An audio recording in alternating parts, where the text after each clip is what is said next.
Shalom semuanya. Puji Tuhan, kita semua bisa berkumpul kembali untuk mengikuti ibadah dalam hari Minggu ini. Kita percaya bahwa dalam tuntunan Roh Kudus, walaupun kita di tempat yang berbeda, tapi kuasanya mempersatukan kita semua dalam sukacita karena firman yang akan ditaburkan untuk masing-masing kita. Maka mari kita satukan hati, tenangkan pikiran kita, karena saat masuk dalam hadiran Tuhan kita tahu bahwa kekudusannya menaungi kita selalu, dan kekudusannya memberi terang hidup supaya kita mengikuti apa yang dikehendakinya dan menyenangkan hatinya. Maka mari sebelum kita masuk dalam perenungan firman hari ini, kita berdoa. Mari kita berdoa. Allah Bapa kami yang ada di surga, terpujilah nama-Mu. Kami kembali masuk dalam hadirat-Mu pada saat ini Tuhan. Dari pagi hari tadi kami bangun, nafas hidup masih berkelimpahan Engkau berikan, jadi berkat karunia yang indah luar biasa bagi masing-masing kami. Kesempatan untuk melihat hari ini dan menjalaninya sampai detik ini semua karena Engkau saja Bapa Surgawi, dan kami sangat bersyukur. Karena dalam saat ini, saat yang luar biasa karena firman-Mu yang hendak ditaburkan bagi kami Bapa.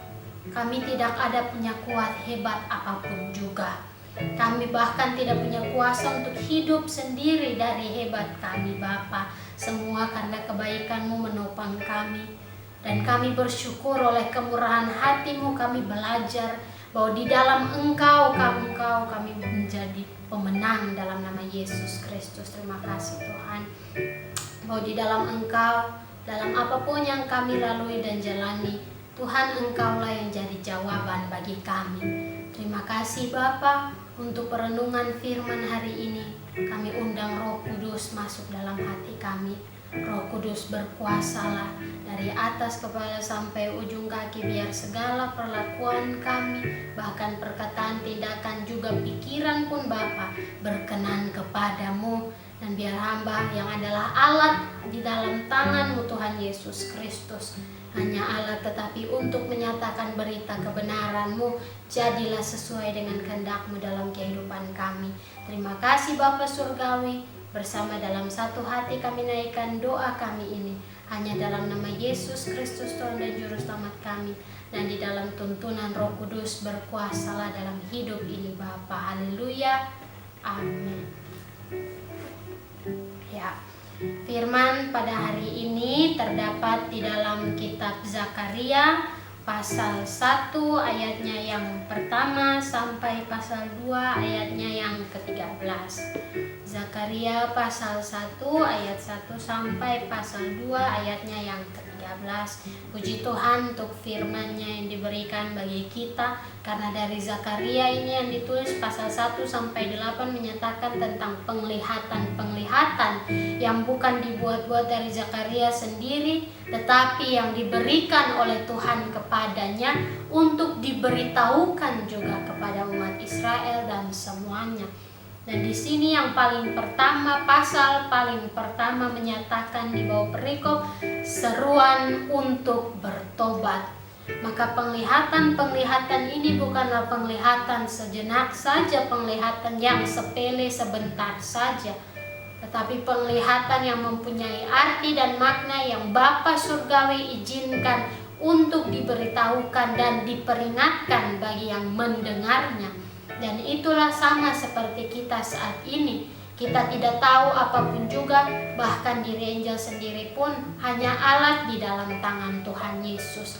Tetapi dalam pengizinan Bapa kita bersama diperkumpulkan untuk mendengar berita kebenarannya, karena kasih-Nya yang menaungi kita selalu luar biasa. Dan itulah yang harus ditanamkan dalam kita selalu, agar kita mengingat bahwa bertobat ini bukan hal biasa yang dikatakan dalam kata-kata dari mulut saja, tetapi pertobatan yang harus bertumbuh dari hati kita, pertobatan yang ada perubahan dari hidup kita yang dulu menjadi yang baru di dalam Yesus Kristus.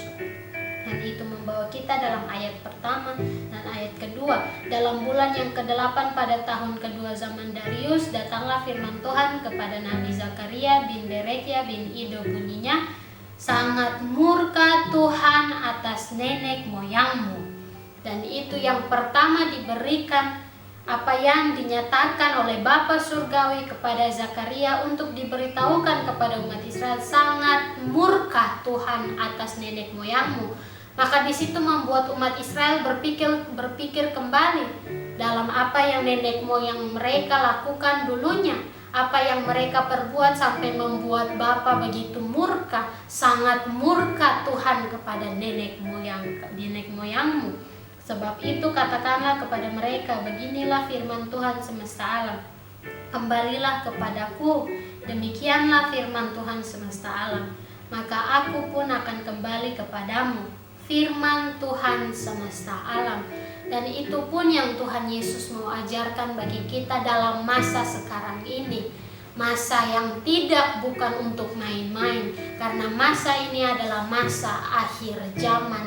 Perikop menyatakan seruan untuk bertobat. Ini bukan perkataan biasa, ini diserukan supaya banyak yang mendengar bahwa dulunya nenek moyang kita telah berdosa dengan besar terhadap Bapa Surgawi, terhadap Allah yang Maha Kudus, Allah yang Maha Kuasa, Allah yang Maha Ada, Allah yang selalu melihat segala sesuatu dalam setiap waktu. Tetapi mereka, nenek moyang kita, bahkan juga manusia, berdosa terhadapnya, mencari Allah lain, menganggap kuat hebat sendiri, bahkan menganggap diri sendiri sebagai Allah, diri sendiri lebih tahu apa yang baik untuk hidupnya daripada apa yang telah Allah Sang Pencipta rencanakan baginya. Dan itulah yang harus ditanamkan saat ini, karena banyak yang telah melupakan bahwa nenek moyang kita dibawa jalan di padang gurun, berputar-putar lamanya bukan tanpa alasan, tapi Allah telah berfirman supaya mereka diuji apakah benar-benar mereka percaya kepada Allah dengan segenap hati, segenap pikiran, dan dengan segenap kekuatan mereka. Dan itulah yang diingatkan untuk kita semua. Karena di ayat ketiga mengatakan, sebab itu katakanlah kepada mereka, beginilah firman Tuhan semesta alam, beginilah firman-Nya, dengarkanlah dan lakukanlah, yang mengatakan, kembalilah kepadaku, demikianlah firman Tuhan semesta alam, maka aku pun akan kembali kepadamu, firman Tuhan semesta alam. Mengapakah dikatakan terus-menerus firman Tuhan semesta alam? Supaya jangan kita melupakan kekuasaannya sebagai Tuhan semesta alam, pencipta semesta bumi, yang tahu awal dan akhir dari dunia ini. Bagi kita yang hidup sementara saja, yang tidak tahu detik berikutnya akan terjadi apa, masa mau kita membantah Sang Pencipta, masa mau kita membantah, melawan, memberontak, berkhianat terhadap Allah yang Maha Kuasa, yang memanggil kita supaya berjalan dalam jalan terang kehidupannya. Dan itulah yang mau diajarkan Tuhan Yesus Kristus bagi kita. Karena dalam zaman sekarang ini, akhir zaman, banyak sekali orang yang telah berbalik, mau itu secara langsung maupun tidak. Karena dalam apa yang mereka perbuat, apa yang mereka katakan, Bapalah hakimnya. Dan kita tahu dari perjanjian lama, bahkan juga perjanjian baru, Bapa tidak mempertimbangkannya lalu bermain-main dalam pertimbangan itu.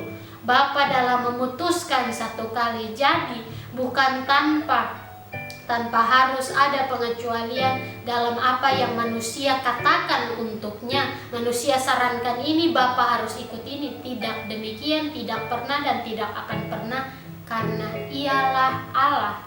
Dan itulah yang banyak melupakan, bahwa Ia Allah bukan hanya biasa saja, tetapi Allah yang luar biasa, Allah yang maha dahsyat, Allah yang maha kuasa. Dan itu membawa kita di dalam ayat 4 selanjutnya.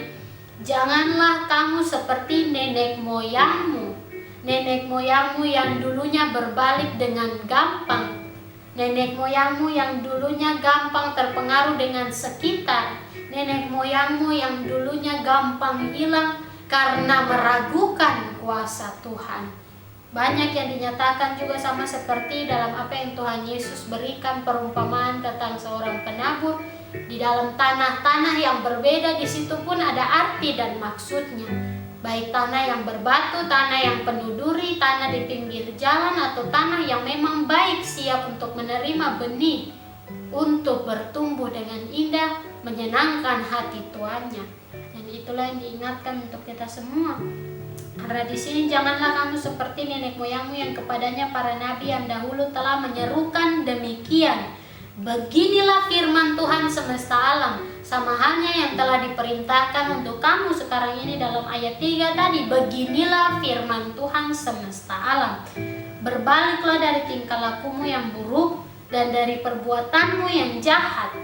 Dan ini pun mengajarkan kita dalam apa yang terjadi, yang juga Tuhan izinkan mengutus Yesaya, Nabi Yesaya untuk mengingatkan bagi umat Israel bahwa apa yang mereka buat saat ini sangat tidak menyenangkan hatinya. Malahan asam, bukan menjadi anggur yang manis tetapi menjadi anggur yang asam. Terdapat dalam Yesaya pasal 5, nyanyian tentang kebun anggur, di mana di situ pun telah dinyatakan ayat 3 dan 4, maka sekarang hai penduduk Yerusalem dan orang Yehuda, adililah antara aku dan kebun anggurku itu.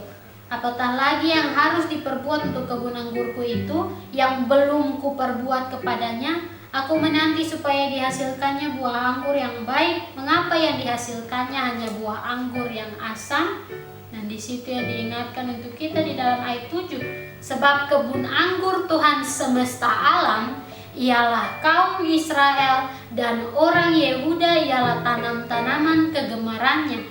Dinantinya keadilan, tetapi hanya ada kelaliman. Dinantinya kebenaran, tetapi hanya ada keonaran. Yang menghasilkan buah anggur yang asam, yang tidak pantas untuk diberikan kepada Tuhan yang telah menjaga, Tuhan yang telah memberkati, Tuhan yang telah melindungi. Tetapi bagi mereka yang onar sendiri, yang berbalik daripadanya, maka akan menerima hukuman, bukan upah. Itulah yang diingatkan untuk kita semua. Karena di sini selanjutnya daripada ayat 4 tadi yang dikatakan, beginilah firman Tuhan semesta alam, berbaliklah dari tingkah lakumu yang buruk dan dari perbuatanmu yang jahat. Tingkah laku kita, mulai dari perkataan bahkan tingkah laku, gerak-gerik sana sini, lalu dalam perbuatan, dalam perkataan, dan di dalam tindakan. Dan itulah yang diingatkan untuk kita kembali, bukan hanya menjadi pendengar firman saja, tetapi juga menjadi pelaku-pelaku firman dalam Yesus Kristus sebagai prajurit-prajuritnya untuk tetap maju berjalan dalam peperangan, bahkan seperti nenek moyang kita umat Israel dulunya yang berjalan dalam padang gurun, perjalanan yang panjang yang juga melelahkan, menguji iman mereka, bahkan mereka gagal dalam banyak kali juga. Tetapi dari semua itu, seperti yang Paulus telah katakan, semua itu terjadi untuk jadi pelajaran bagi kita yang hidup saat ini, supaya jangan melakukan hal yang sama seperti nenek moyang kita lakukan. Jangan mengikuti tindakan tingkah laku mereka yang berbalik dari apa yang telah Bapa perintahkan, apa yang telah Tuhan Yesus ajarkan, bahkan yang Tuhan Yesus telah menjadi teladan bagi hidup kita saat ini. Dan itu membawa kita selanjutnya, tetapi mereka tidak mau mendengarkan dan tidak mau menghiraukan aku, dan itulah yang tidak boleh untuk kita lakukan. Demikianlah firman Tuhan. Pelajaran yang diberikan, seruan untuk bertobat, belajar dari masa lalu, belajar dari apa yang kita lakukan dulu, mengakui bahwa kita salah berdosa untuk maju dalam kebenaran firman Tuhan. Dan itulah yang banyak orang abaikan, banyak orang remehkan, banyak orang anggap sepele. Ini akhir zaman. Bahkan juga sekarang banyak yang menganggap bahwa mereka sudah lebih tahu daripada orang lain. Pegang firman, baca firman dari awal sampai akhir, saya sudah tahu firman, saya tidak perlu lagi untuk mengetahuinya. Tetapi yang dikatakan oleh Tuhan Yesus bahwa Roh Kudus diutusnya, untuk semua kita, masing-masing kita. Untuk apa? Untuk mengajarkan kembali terus menerus dalam firman-Nya, agar kita hidup berdampingan dalam apa yang Tuhan izinkan, supaya kita semua mengenalnya, supaya kita semua melakukannya, supaya engkau dan aku tetap hidup dalam firman-Nya. Dan itulah yang diingatkan untuk kita semua. Dalam ayat selanjutnya, ayat kelima, nenek moyangmu di mana mereka, dan para nabi, apakah mereka hidup untuk selama-lamanya? Dan di situ peringatan yang keras bahwa jangan mau berpikir nenek moyang kita dulunya enak, orang-orang dulu yang enak, tetapi padahal mereka pun salah sedikit langsung dihukum mati. Bahkan dalam perjalanan mereka banyak yang berat, banyak hal yang menantang, tetapi kuasa Tuhan tetap menjaga dan melingkupi mereka selalu, karena tangan Tuhan turun untuk masing-masing mereka yang tetap setia, yang tetap tulus taat mendengar, menghiraukannya dan melakukan kehendak-Nya.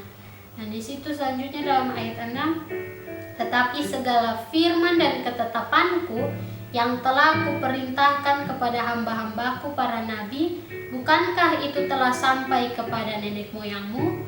Maka bertobatlah mereka serta berkata, sebagaimana Tuhan semesta alam bermaksud mengambil tindakan terhadap kita sesuai dengan tingkah laku kita dan perbuatan kita, demikianlah Ia mengambil tindakan terhadap kita. Maka itu sama saja seperti apa yang Tuhan kehendaki, jadilah untuk kita. Karena kita tahu bahwa apa yang kita ambil sendiri, jalan sendiri, tidak benar, tidak baik, membawa kehancuran dan kegagalan dalam setiap langkah. Dan itu mereka alami. Pembuangan ke Babel bukti yang nyata, karena mereka mau berbalik cari Allah sendiri, maka Allah buang mereka. Supaya di situ pun ada arti dan maksud, agar mereka sadar dan berseru kepadanya dengan hati yang mau bertobat, dengan hidup yang mau berubah, supaya tidak lagi seperti dulunya, tetapi menjadi baru di dalam Dia. Dan itulah yang diingatkan untuk kita semua dari yang paling pertama, pasal pertama, perikop pertama dari buku Zakaria ini. Seruan untuk bertobat.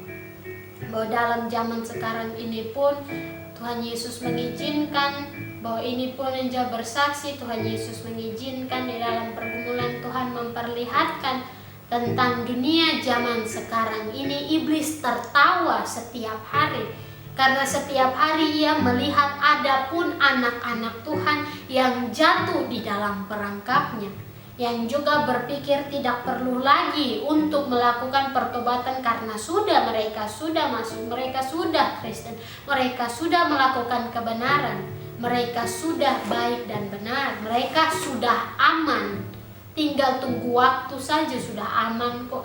Tetapi bukan demikian. Yang Tuhan Yesus mengingatkan kembali untuk kita semua di dalam firman-Nya bersama dalam tuntunan Roh Kudus, yang sudah aman adalah mereka yang telah dipilih oleh Yesus Kristus.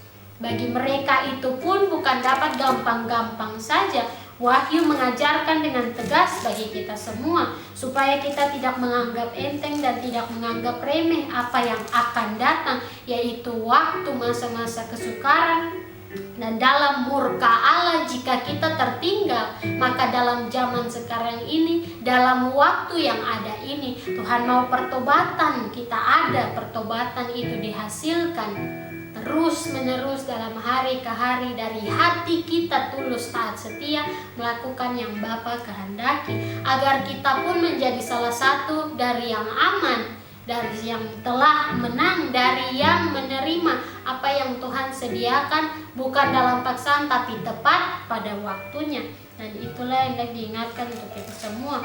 Karena di dalam Wahyu pasal 6 dinyatakan bagi mereka yang telah aman itu, pasal 6 ayat 11, dan kepada mereka masing-masing diberikan selai jubah putih, dan kepada mereka dikatakan bahwa mereka harus beristirahat sedikit waktu lagi, hingga genap jumlah kawan-kawan pelayan dan saudara-saudara mereka yang akan dibunuh sama seperti mereka.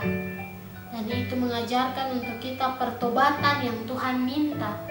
dan setia dalam menjalaninya, memikul salib dari awal sampai akhir. Dan itu bukanlah hal yang mudah gampang saja. Perbandingannya bisa jelas terlihat sekarang ini, walaupun dunia mau membuat tersamar-samar kenyataan yang terjadi, bahwa bagi kita yang ada di negara-negara yang terbuka dalam agama, kita beruntung, puji Tuhan, kita bisa masuk gereja dengan aman tanpa ada ancaman. Tetapi bagi mereka, anak-anak Tuhan, hamba-hamba Tuhan, prajurit-prajuritnya yang dalam perjuangan, prajurit-prajurit Kristus, walaupun di mata dunia mereka lemah, tidak punya apa-apa, tetapi dalam kekuatan Bapa mereka melalui segalanya. Mereka yang ada di negara-negara yang menolak agama, mereka yang ada di negara-negara yang sangat membenci orang-orang seperti mereka itu, orang-orang yang percaya dalam nama Yesus Kristus ada keselamatan. Dalam nama Yesus Kristuslah Tuhan, Raja di atas segala raja, tiada yang lain daripadanya. Mereka itu diancam, mereka itu sampai dibunuh di tempat-tempat yang bahkan kita tidak pernah akan tahu, tempat-tempat terpencil, tempat-tempat yang kejam, dingin, penuh dengan luka, penuh dengan hal-hal yang berbahaya, penuh dengan hal-hal yang mengerikan, bahkan menjijikkan. Tetapi semua itu mereka rela untuk memikul salib Kristus, karena mereka tahu ada upah pada akhirnya bagi yang tetap setia dan bagi yang bertobat dengan sepenuh hati dan tidak berkhianat terhadap Sang Pencipta, terhadap Yesus Kristus. Dan itulah yang diingatkan untuk kita semua dari Zakaria pasal 1, seruan untuk bertobat. Ini sebuah pernyataan juga peringatan. Bertobatlah karena waktunya tidak lama lagi. Memang bisa kita bilang, kenapa sampai sekarang belum juga, masih lamakah yang Tuhan izinkan untuk terjadi? Kapankah Tuhan datang? Itu semua dalam rencana Bapa. Bahkan sudah Tuhan Yesus juga jelaskan untuk kita semua, bahwa bahkan anak saja pun tidak tahu kapan akan tiba hari itu. Matius dalam pasal 24 di dalam ayat 36, tetapi tentang hari dan saat itu tidak seorang pun yang tahu, malaikat-malaikat di surga tidak, dan anak pun tidak, hanya Bapa sendiri. Bahkan ayat 35, langit dan bumi akan berlalu, tetapi perkataanku tidak akan berlalu. Sama halnya seperti yang dinyatakan di dalam ayat 6 tadi. Tetapi segala firman dan ketetapanku yang telah kuperintahkan kepada hamba-hambaku para nabi, bukankah itu telah sampai kepada nenek moyangmu? Bahwa itu tetap turun-temurun dinyatakan. Jika dalam generasi nenek moyang yang dulu tidak mendengarkan, maka generasi berikutnya. Dan di situ pun hanya sedikit yang mau mendengarkan, lalu mereka berbalik kembali. Dan itulah yang dinyatakan, maka bertobatlah mereka serta berkata, sebagaimana Tuhan semesta alam bermaksud mengambil tindakan terhadap kita sesuai dengan tingkah laku kita dan perbuatan kita, maka berarti mereka menerima bahwa jika kami melakukan salah, biar Tuhan yang berkehendak dalam apa yang menjadi timbalan bagi kami, apa yang menjadi kembali untuk kami. Tetapi di situ dikatakan, demikianlah Ia mengambil tindakan terhadap kita, bahwa jadilah sesuai kehendak Tuhan. Tetapi itulah yang terjadi dalam waktu ke waktu. Kita melihat terus-menerus berulang kembali. Sudah bertobat lalu berbalik, lalu lanjut dalam generasi berikutnya, firman Tuhan, ketetapannya diberikan, mendengarkan, orang-orang mendengar, lalu melakukan, tapi lalu berbalik lagi. Dan itulah yang hendak diajarkannya bagi kita dalam perikop berikutnya. Penglihatan pertama, para penunggang kuda. Dan ini pun mirip dengan apa yang sudah tertulis di dalam kitab Wahyu. Dalam ayat 7, pada hari yang ke-24 dari bulan yang ke-11, itulah bulan Shebat. Pada tahun yang kedua zaman Darius, datanglah firman Tuhan kepada Nabi Zakaria bin Berekia bin Ido. Bunyinya, tadi malam aku mendapat suatu penglihatan. Tampak seorang yang menunggang kuda merah. Dia sedang berdiri di antara pohon-pohon murat yang di dalam jurang, dan di belakangnya ada kuda-kuda yang merah jambu dan yang putih. Dan Dan di sini membawa kita dalam apa yang tertulis di kitab Wahyu tentang kuda yang berwarna merah padam itu pun menyatakan tentang kuasa Tuhan yang tidak bisa diperkirakan oleh orang-orang, tetapi itulah yang akan terjadi tepat pada waktunya dan tidak akan dilambat-lambatkan. Wahyu pasal 6 di dalam ayat 4, majulah seekor kuda lain, seekor kuda merah padam, dan orang yang menungganginya dikaruniakan kuasa untuk mengambil damai sejahtera dari atas bumi, sehingga mereka saling membunuh, dan padanya dikaruniakan sebilah pedang yang besar, untuk membuat semakin banyak pertikaian, semakin banyak pertengkaran, karena tidak adanya damai sejahtera di atas bumi yang telah diambil itu. Tetapi di sini di dalam ayat 9, maka aku bertanya, apakah arti semuanya ini ya Tuanku? Lalu malaikat yang berbicara dengan aku itu menjawab, aku ini akan memperlihatkan kepadamu apa arti semuanya ini. Orang yang berdiri di antara pohon-pohon murat itu mulai berbicara. Katanya, inilah mereka, semua yang diutus Tuhan untuk menjelajahi bumi. Berbicaralah mereka kepada malaikat Tuhan yang berdiri di antara pohon-pohon murat itu. Katanya, kami telah menjelajahi bumi dan sesungguhnya seluruh bumi itu tenang dan aman. Dan inilah yang paling banyak dikira oleh orang. Oh, saya sudah aman, saya tenang saja, saya tinggal tunggu waktu saja, Tuhan pasti pilih saya. Tetapi itu pun mengingatkan kembali untuk kita semua, belum tentu. Karena kita sendiri tidak tahu dan tidak akan tahu apa yang akan terjadi dalam detik berikut dalam kehidupan kita masing-masing. Di sini pun Angel hendak bersaksi tentang apa yang Tuhan Yesus izinkan diperlihatkan, bahkan dalam suatu gereja yang besar saja pun, gereja yang sangat penuh dengan sukacita, gereja yang dikatakan bahkan oleh orang-orang di luar gereja itu aman. Mereka sudah aman, mereka pasti semua dengar dalam firman, melakukan, pasti mereka semua terpilih.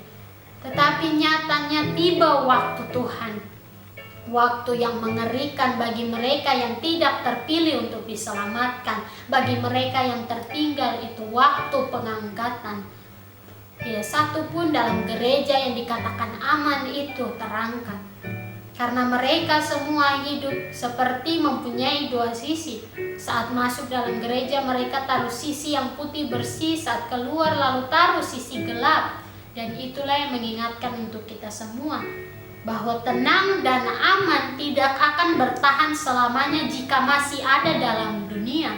Karena dunia jahat, keji, penuh dengan dosa, bertentangan dengan apa yang datang dari Bapa, kekudusan, terang, dalam kemuliaannya, dalam kebenaran firman-Nya.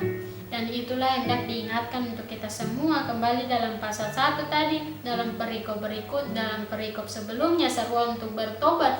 Dari pelajaran nenek moyang kita dulu, kita melihat ada zaman-zaman di mana tenang dan aman, tapi tiba-tiba ada saja pemberontakan. Tenang, tiba-tiba berbalik daripada Tuhan kepada dewa-dewa palsu, kepada Allah-Allah yang palsu. Ada aman, tenang, tidak ada masalah, tetap memuji, memuliakan Tuhan. Tiba-tiba godaan datang, cobaan datang, dan mereka jatuh di dalam dosa. Dan itulah yang Tuhan Yesus ingatkan dengan tegas, kewaspadaan, berjaga-jaga, karena kamu tidak tahu kapan waktunya. Kamu tidak tahu, maka tetaplah berjaga-jaga supaya jangan terlewat engkau. Jangan itu melewatimu. Jangan waktu itu melupakanmu, bahwa engkau menjadi yang tidak terpilih lagi, karena engkau telah berbalik dalam cara jalanmu sendiri. Dan itu yang diingatkan oleh Tuhan Yesus untuk kita semua. Berkelanjutan pun dalam ayat selanjutnya, ayat 12, berbicaralah malaikat Tuhan itu, katanya, ya Tuhan semesta alam, berapa lama lagi engkau tidak menyayangi Yerusalem dan kota-kota Yehuda yang telah 70 tahun lamanya kau murkai itu? Lalu kepada malaikat yang berbicara dengan aku itu, Tuhan menjawab dengan kata-kata yang ramah dan yang menghiburkan. mengingatkan untuk kita tentang apa yang menjadi ajakan Sang Juru Selamat. Itulah yang diingatkan untuk kita semua, seperti yang tertulis dalam Matius pasal 11, ajakan Juru Selamat mengajarkan untuk kita supaya datang kepada Dia. Marilah kepadaku semua yang letih lesu dan berbeban berat, aku akan memberi kelegaan kepadamu. Karena banyak yang berpikir saat sudah tenang dan aman tidak perlu lagi Tuhan, lupa saat sudah senang, cari saat sudah susah. Itulah yang Tuhan tidak mau tertanam menjadi pelajaran dalam diri kita, tetapi dalam setiap saat ucapan syukur naik kepadanya, puji-pujian dalam apa yang dikehendakinya kita. Dan itulah yang Bapa mau ingatkan untuk kita semua, bahwa Ia Bapa kita, Bapa yang setia, Bapa yang kekal hidup sampai selama-lamanya. Dari dulu, sekarang, sampai selamanya Ia tidak pernah berubah. Dan demikian pun Ia mau supaya kita hidup di dalamnya. Karena dalam sepanjang masa Ia telah memberikan pelajaran lewat umatnya, lewat orang lain pun, untuk kita tetap tulus, taat, dan setia.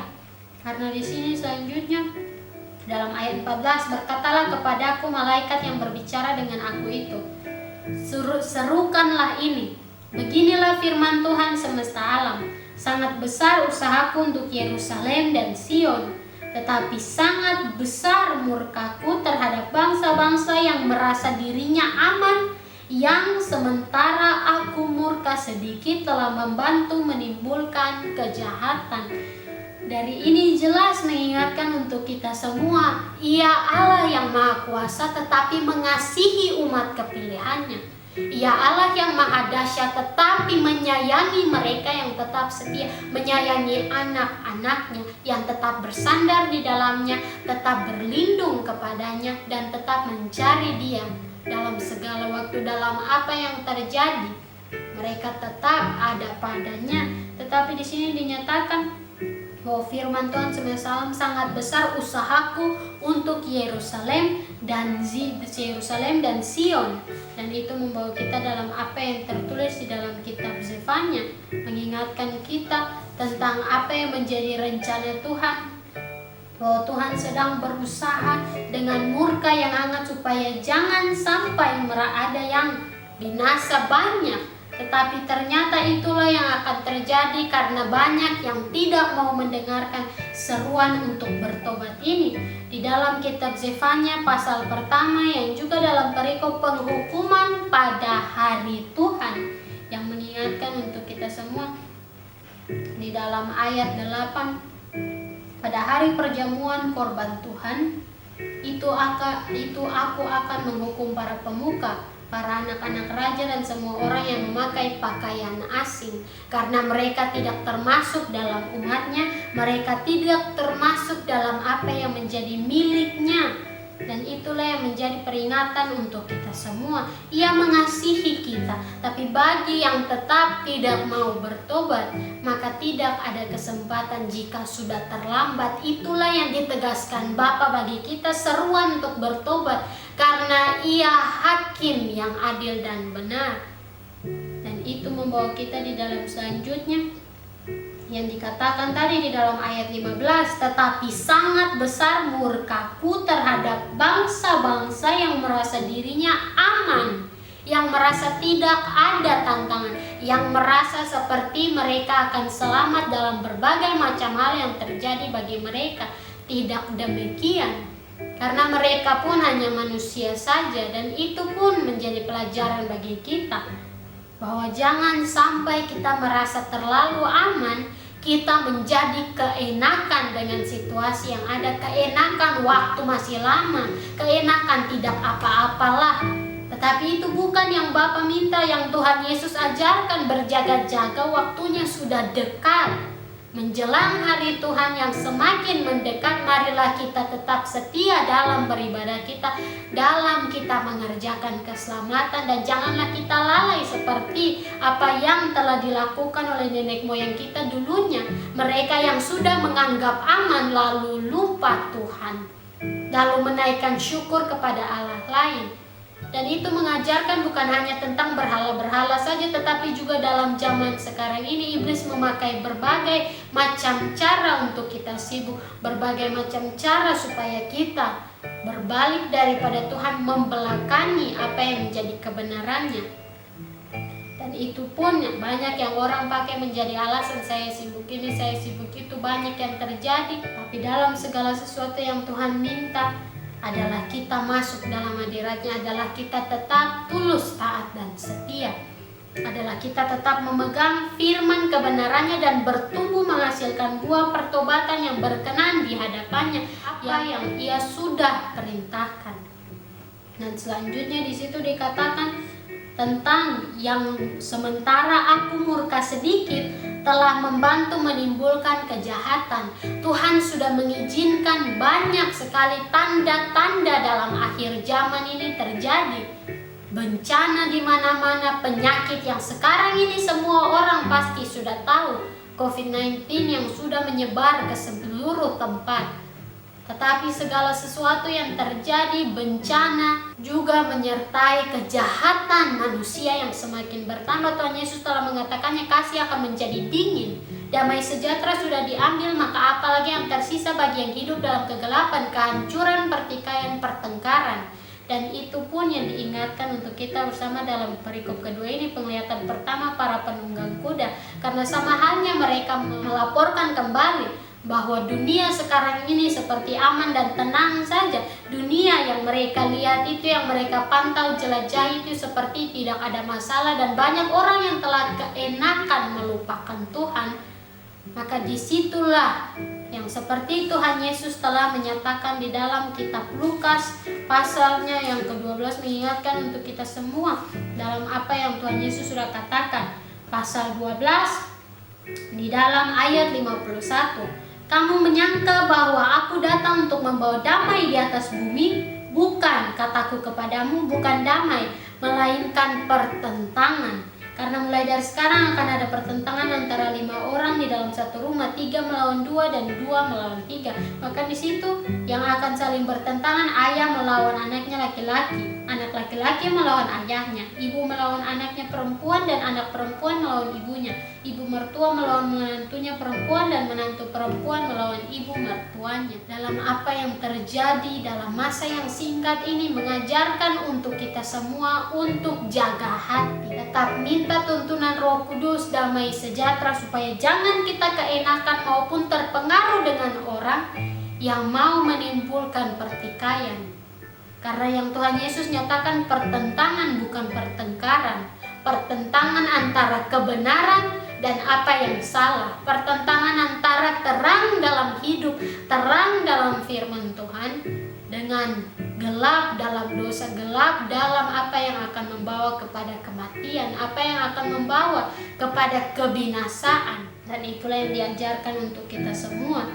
Di dalam selanjutnya pun mengatakan telah membantu menimbulkan kejahatan yang baru semakin banyak. Itulah yang Tuhan Yesus tidak mau timbul dalam kehidupan kita. Sebab itu beginilah firman Tuhan, aku kembali lagi kepada Yerusalem dengan kasih sayang. Rumahku akan didirikan pula di sana. Demikianlah firman Tuhan semesta alam. Dan tali pengukur akan direntangkan lagi di atas Yerusalem. Serukanlah ini selanjutnya. Beginilah firman Tuhan semesta alam, kota-kotaku akan berlimpah-limpah pula dengan kebajikan, dan Tuhan akan menghiburkan Sion dan akan memilih Yerusalem pula, supaya mereka mengingat dan mereka melihat bahwa Allah tidak meninggalkan mereka yang tetap setia kepadanya. Allah tidak pernah melupakan mereka yang tetap berjaga-jaga, yang tetap memegang firman-Nya di dalam hati mereka dan tetap mendengar dan melakukan. Dan dalam semua itu yang dikatakan oleh Tuhan Yesus mengingatkan untuk kita, kota-kotaku akan berlimpah-limpah pula dengan kebajikan, seperti yang telah difirmankan dalam apa yang terjadi untuk Salomo, bahwa ia dalam kebijaksanaannya menerima segala kemewahan, segala hal yang baik, tetapi itu beralaskan dasar dalam kebenaran firman Tuhan. Tetapi itu semua pun pada akhirnya menjadi runtuh dan hancur karena Salomo keenakan dan terpengaruh dengan apa yang iblis taruh jadi cobaan dan godaan baginya. Dan itu pun menjadi peringatan bagi kita, karena selanjutnya perikop yang ketiga, penglihatan kedua, 4 tanduk dan 4 orang tukang besi. Aku melayangkan mataku dan melihat tampak 4 tanduk. Lalu aku bertanya kepada malaikat yang berbicara dengan aku itu, apakah arti semuanya ini? Maka ia menjawab aku, inilah tanduk-tanduk yang telah menyerahkan Yehuda, Israel, dan Yerusalem. Kemudian Tuhan memperlihatkan kepadaku 4 tukang besi. Lalu aku bertanya, orang-orang ini datang untuk melakukan apa? Maka ia menjawab, ini pun adalah tanduk-tanduk yang telah menyerahkan Yehuda, sehingga tidak seorang pun berani mengangkat kepalanya. Dan semuanya ini datang untuk mengejutkan mereka, yakni untuk menghempaskan tanduk bangsa-bangsa yang telah mengangkat tanduk terhadap tanah Yehuda, hendak menyerahkannya. Dan ini mengajarkan untuk kita semua, bagi segala kejahatan yang timbul itu tidak akan dilepaskan begitu saja tanpa hukuman seenaknya. Ada waktunya. Bahkan di dalam kitab 2 Petrus telah mengatakan dengan sangat jelas bahwa Tuhan tidak lalai dalam menepati janjinya, tetapi ia melakukannya demikian karena ia sangat sabar terhadap kita, supaya kita pun tetap hidup di dalam Dia. Yang di situ dinyatakan di dalam 2 Petrus pasal 3 juga di bawah perikop hari Tuhan, supaya kita mengingat di dalam ayat 10, tetapi hari Tuhan akan tiba seperti pencuri. Pada hari itu langit akan lenyap dengan gemuruh yang dahsyat, dan unsur-unsur dunia akan hangus dalam nyala api, dan bumi dan segala yang ada di atasnya akan hilang lenyap. Karena segala sesuatu yang ada dalam dunia ini adalah yang tidak berkehendak di mata Bapa, yaitu dosa dalam kegelapan kejahatannya. Maka disitulah yang diingatkan untuk kita mengerikan apa yang akan datang. Tuhan Yesus mengizinkan untuk Injil pun bersaksi, menjadi seruan untuk kita bersama bertobat. Pada akhirnya saat Tuhan Yesus datang kembali, kegelapan yang terus-menerus datang, membungkus langit sampai seperti tidak ada cahaya lagi. Bahkan seperti ada hujan yang begitu deras sekali, yang begitu kencang sekali, sampai membuat suatu atap rumah bengkok karena saking kerasnya air. Dan di situ pun Tuhan mengizinkan ada pelajaran yang diberikan, bahwa air yang kita pegang dalam hari ke hari ringan, tapi coba kalau kita masuk ke laut, kita berenang, pasti akan ada tenaga yang kita keluarkan, karena air itu terlalu banyak. Untuk tangan kita saja bergerak harus ada tenaga yang kuat. Apalagi air yang begitu sangat besar dengan tekanan yang lebih besar dari apa yang kita sanggup tekan kembali. Dan demikian pun mengingatkan kita, hidup ini hanya sementara.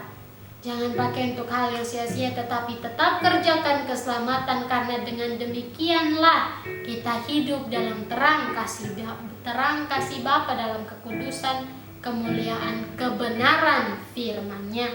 Dan itu membawa kita mengingatkan kembali dalam yang tadi di bawah perikop penglihatan kedua, 4 tanduk dan 4 orang tukang besi, sama halnya seperti yang Tuhan Yesus juga nyatakan di dalam kitab Wahyu, menjadi penguatan bagi kita, seperti yang tertulis dalam Wahyu pasal 3, bahwa di dalam ayat 10, karena engkau menuruti firman-Ku untuk tekun menantikan Aku, maka Aku pun akan melindungi engkau dari hari pencobaan yang akan datang atas seluruh dunia untuk mencobai mereka yang diam di bumi.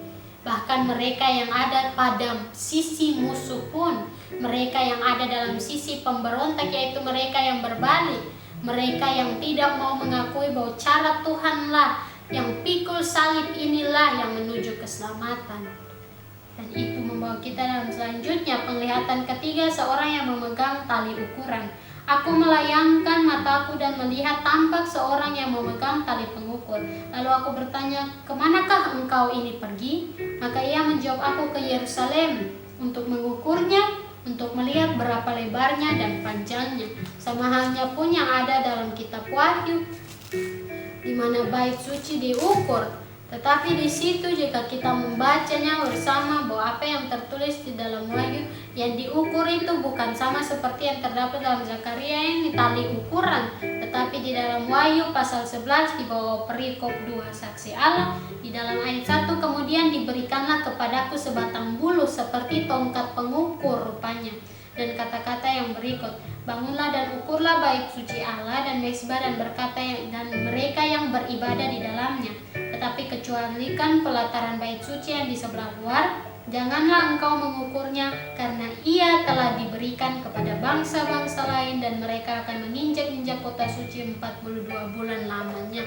Dan ini pun sama halnya bersangkutan juga dengan perikop sebelumnya, bahwa ada waktu Tuhan, bahwa anak-anak Tuhan yang memikul salib saat ini pasti dihina, pasti diejek, dicemooh, tetapi semua ada waktu pada saat mereka menjadi lebih daripada pemenang karena mereka layak untuk menerima upah yang Tuhan siapkan, yang Tuhan telah janjikan.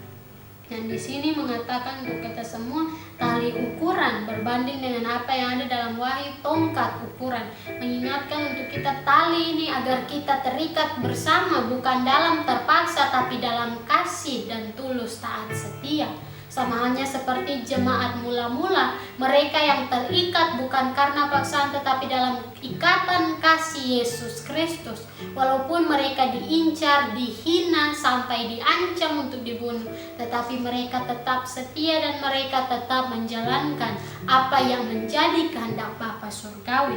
Nah, di sini selanjutnya dalam ayat 3, dan sementara malaikat yang berbicara dengan aku itu maju ke depan, majulah seorang malaikat lain mendekatinya, yang diberi perintah, berlarilah, katakanlah kepada orang muda yang di sana itu, demikian Yerusalem akan tetap tinggal seperti padang terbuka oleh karena banyaknya manusia dan hewan di dalamnya. Dan aku sendiri, demikianlah firman Tuhan, akan menjadi tembok berapi baginya di sekelilingnya, dan aku akan menjadi kemuliaan di dalamnya. Yang mengingatkan untuk kita waktu masih ada saat ini, terbuka, pintu terbuka, tetapi sedikit saja yang mendapatkannya. Karena yang mendapatkannya adalah yang benar-benar mendengarkan seruan untuk bertobat, merenungkan dalam hatinya untuk menghasilkan buah bertobat dalam bukan yang fisik tetapi benar-benar nyata dari buahnya. Karena firman juga berkata, bisa tahu dari buah. Karena semak duri tidak mungkin menghasilkan buah anggur. Tetapi bagi yang benar-benar dari benih firman Tuhan, maka pasti tumbuh juga buah. Tetapi dari buah itulah ditentukan apakah buah yang baik, anggur yang manis, atau anggur yang asam. Muncul kebenaran atau keonaran. Keonaran, kenakalan di mata Bapa yang ada di surga. Dosa yang salah. Dosa yang adalah kekejian di mata Bapa. Dan selanjutnya perikop yang terakhir dalam renungan firman kita hari ini, orang-orang buangan dipanggil pulang. Yang dinyatakan dalam tadi, di dalam pasal 1 tadi, yang telah dibuang, yang telah diserahkan. Tapi di sini mereka dipanggil pulang. Ayat 6, ayo, larilah dari tanah utara, demikianlah firman Tuhan. Sebab ke arah keempat mata angin aku telah menyerahkan kamu, demikianlah firman Tuhan. Ayo luputkanlah dirimu ke Sion, hai penduduk Babel. Yang mengajarkan masih terbuka, marilah kita bertobat. Marilah kita kerjakan keselamatan. Marilah kita tidak mementingkan mana yang lebih tinggi, mana yang lebih mempunyai jemaat banyak, mana yang lebih penting di mata dunia sekarang ini, mana yang lebih diperhatikan. Itu semua tidak ada arti di mata Bapa surgawi. Bukan gereja yang menyelamatkan, bukan pendeta yang menyelamatkan, bukan hamba Tuhan yang menyelamatkan, bukan majelis, bukan siapa-siapa yang menyelamatkan. Hanya satu saja, juru selamat kita, Yesus Kristus. Dan dalam mengikutinya, Tuhan Yesus sendiri mengatakan bahwa burung mempunyai liang, serigala pun punya tempat, tetapi anak manusia tidak punya tempat untuk menaruh kepalanya. Yang mengajarkan untuk kita semua supaya jangan berpihak-pihak lalu muncul, timbul pertengkaran dan pertikaian, membuat kita hancur dari dalam karena tidak ada ikatan kasih dalam Kristus Yesus. Ikatan kasih dalam arti tetap dalam damai sejahtera, kita mendengarkan firman Tuhan dan menjalankan melakukannya, bukan dalam hal-hal yang tidak berguna, yang selalu dipentingkan daripada firman Tuhan dinyatakan, daripada pesan pertobatan. Itulah yang diingatkan untuk kita semua. Ada dalam selanjutnya ayat 8, sebab beginilah firman Tuhan Allah semesta alam, yang dalam kemuliaannya telah mengutus aku. Kemuliaannya yang tadi dinyatakan dalam ayat 5, kemuliaan di dalam Yerusalem yang ia menjadi tembok berapi, supaya kita dimurnikan dari luar, supaya kita melihat seberapa kita sangat berdosa di hadapannya. Itu pribadi kita dengan Tuhan. Dan dengan demikian perenungan itu menghasilkan benih firman ditabur di tanah yang baik. Karena dalam kita mendengar firman-Nya, dalam merenungkannya seperti yang diperintahkan oleh Allah untuk Yosua dalam perjalanannya, tugas tanggung jawab yang diberikan Allah Bapa kepada Yosua, diingatkan, renungkanlah perkataan ini, renungkanlah firman ini supaya engkau berhasil. Renungkan supaya kita menyiapkan tanah kita untuk benih firman Tuhan ditabur tepat pada waktunya. Dan dengan demikian semakin bertumbuh dengan apa yang Tuhan taruh hari demi hari, baik itu air penyegar kita maupun dalam bertambah sinar matahari. Itu semua perumpamaan dalam kasih kemuliaan Tuhan, dalam kemurahan hatinya yang berkelanjutan pun dalam ayat 8 tadi, mengenai bangsa-bangsa yang telah menjara kamu, sebab siapa yang menjamah kamu berarti menjamah biji matanya. Biji mata yang selalu dipeliharanya, yang selalu dijaganya, yang dilindunginya, yang di dalam hadiratnya adalah penting. Dan itu pun diingatkan untuk kita semua. Sesungguhnya aku akan menggerakkan tanganku terhadap mereka, dan mereka akan menjadi jarahan bagi orang-orang yang tadinya takluk kepada mereka. Maka kamu akan mengetahui bahwa Tuhan semesta alam yang mengutus aku, yang mengingatkan untuk kita, kemenangan pasti pada akhirnya diberikan dalam kemuliaan Tuhan bagi yang tetap tulus, taat, setia, bertahan dalam setiap tantangan.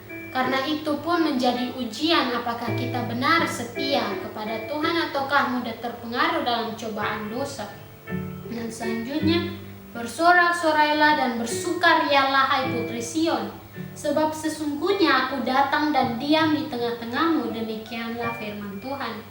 Dan itu menjadi penguatan di dalam masa yang susah, seperti ucapan bahagia yang Tuhan Yesus sudah katakan dalam khotbahnya di bukit. Mengingatkan, berbahagialah karena Tuhan telah siapkan upah bagimu. Manusia bisa menolak, manusia bisa membuang, tapi Tuhan tidak akan pernah melepaskan hidupmu. Tuhan tidak akan pernah meninggalkanmu. Dan di situ selanjutnya di dalam ayat 11, dan banyak bangsa akan menggabungkan diri kepada Tuhan dan pada waktu itu, dan akan menjadi umatku, dan aku akan diam di tengah-tengahmu. Luar biasa sekali, banyak bangsa akan menggabungkan diri kepada Tuhan pada waktu itu, pada saat inilah, pada waktu itu. Sama halnya seperti pada zaman dulu, pada waktu itu, di mana yang sudah Tuhan rencanakan akhir zaman. Banyak yang datang dari seberang, tetapi dari dalam memilih untuk berbalik dan membelakangi untuk pergi keluar. Itu mengingatkan untuk kita semua bahwa masing-masing orang bertanggung jawab atas dirinya sendiri. Memang benar, gereja tidak menyelamatkan, orang lain tidak bisa menyelamatkan, tidak bisa pun orang lain bertanggung jawab untuk kita. Kita sendiri, tindakan, perlakuan kita, perkataan kita, pikiran kita, apa yang kita lakukan sehari-hari, itulah yang akan kita pertanggungjawabkan nanti di hadapan hakim yang adil dan benar. Bahwa kita dalam selanjutnya mengatakan di dalam ayat 11, dan akan menjadi umatku, dan aku akan diam di tengah-tengahmu pada saat telah menang, pada saat tiba hari pengangkatan.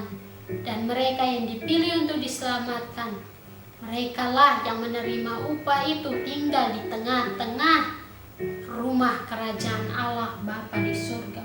Maka engkau akan mengetahui bahwa Tuhan semesta alam yang mengutus aku kepadamu ini. Diingatkan kembali, Tuhan semesta alam bukan menghendaki kata-kata manis yang dinaikkan kepadanya di dalam doa.